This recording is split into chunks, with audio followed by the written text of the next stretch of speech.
আমরা সাকিব আল হাসানের নিরাপত্তার কথা ইতিমধ্যে বলেছি এবং সেটা আমরা নিশ্চিত করব এবং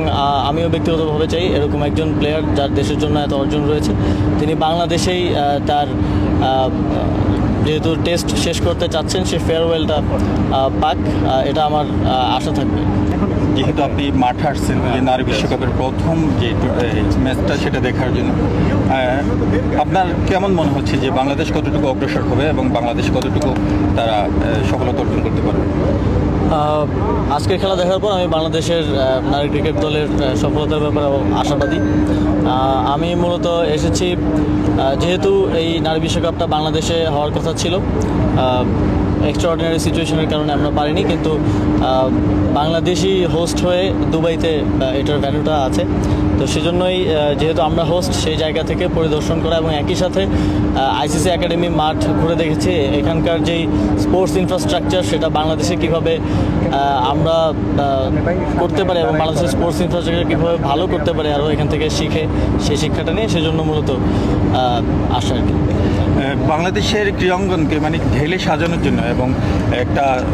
জবাবদিহিতা নিয়ে আসার জন্য আপনার কী কী পদক্ষেপ থাকবে? আপনারা জানেন ইতিমধ্যেই আমরা অনেকগুলো পদক্ষেপ নিয়েছি এবং সেগুলোর কার্যক্রম চলমান আছে। আমরা প্রত্যেকটা জেলা ক্রীড়া সংস্থা, উপজেলা এবং বিভাগীয় ক্রীড়া সংস্থাগুলো ভেঙে দিয়েছি, আবার পুনর্গঠনের কার্যক্রম চলমান আছে। আমরা মূলত বাংলাদেশের ক্রীড়াঙ্গনটা যেভাবে ঢাকা কেন্দ্রিক হয়ে গিয়েছিল, যে কারণে আমরা আসলে আমাদের লাইন আপ এবং প্রান্তিক অঞ্চল থেকে খেলোয়াড়দেরকে উঠিয়ে আনতে পারছিলাম না, সেই জায়গাটাকে অ্যাড্রেস করার জন্য আমরা আবার এটা বিকেন্দ্রীকরণ করার কথা ভাবছি। এবং আপনারা জানেন জেলা টুর্নামেন্টগুলো নিয়ে স্থবিরতা আছে দীর্ঘ, আমরা আগামীতে যেন প্রতি বছরই জেলা টুর্নামেন্ট আয়োজন করতে সক্ষম হই সেটা নিশ্চিত করব এবং একই সাথে স্পোর্টস ইনফ্রাস্ট্রাকচারও আমাদের অনেক ডেভেলপমেন্ট করার সুযোগ আছে, যেহেতু সেটা মন্ত্রণালয়ে সরাসরি আমরা দেখি। সেই জায়গা থেকে আমরা আরও যেমন ইউনাইটেড আরব আমিরাত কিন্তু আইসিসির ফুল মেম্বার না, বাট তাদের যে ইনফ্রাস্ট্রাকচার ক্রিকেটে বা অন্যান্য স্পোর্টসে আমরা সেখান থেকে সেদিক থেকে অনেক পিছিয়ে, তো সেই জায়গা থেকে আমরা কীভাবে সেগুলো আরও ডেভেলপ করতে পারি এবং তাদের এক্সপিরিয়েন্সটাও এই ইনফ্রাস্ট্রাকচার ডেভেলপমেন্টের ক্ষেত্রে কীভাবে আমাদের কাজে লাগতে পারে সে বিষয়ে ইতিমধ্যেই কথা বলেছি এবং বলছি।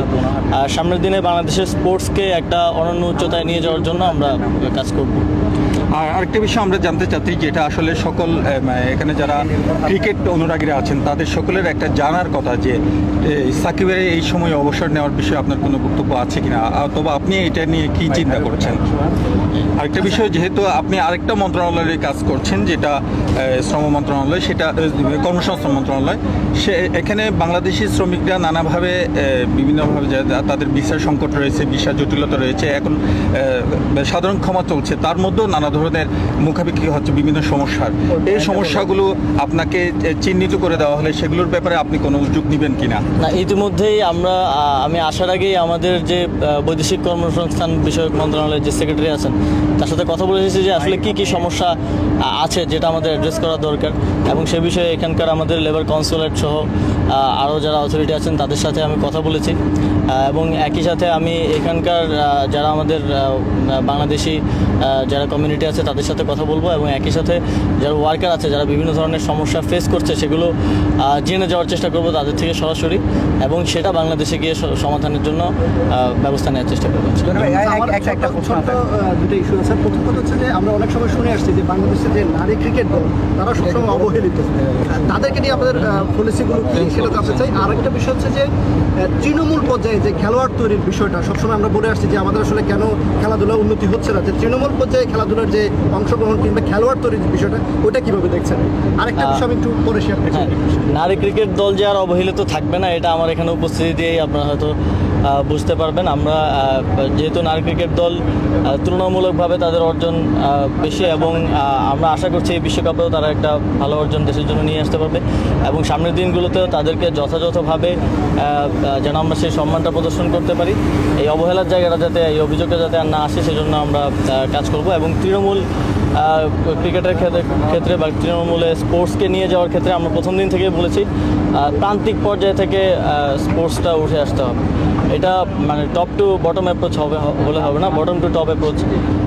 বটম আপ অ্যাপ্রোচে কাজ করতে হবে এবং সেজন্য আমরা জেলা টুর্নামেন্টগুলো চালু করব এবং এছাড়াও আপনারা জানেন যে জেলা ক্রীড়া সংস্থাগুলো পুনর্গঠন হচ্ছে, তারা যেন তাদের কাজটাও ভালোভাবে পালন করে সেজন্য আমরা ওই প্রোগ্রেস রিপোর্ট থেকে শুরু করে এই জবাবদিহিতার জায়গাটা নিশ্চিত করব। আরেকটা বিষয় আমি একটু শেয়ার করি, এটা হচ্ছে সাম্প্রতিক সময়ে প্রবাস, যেহেতু এটা খেলার বাইরের প্রসঙ্গ, যেহেতু আপনি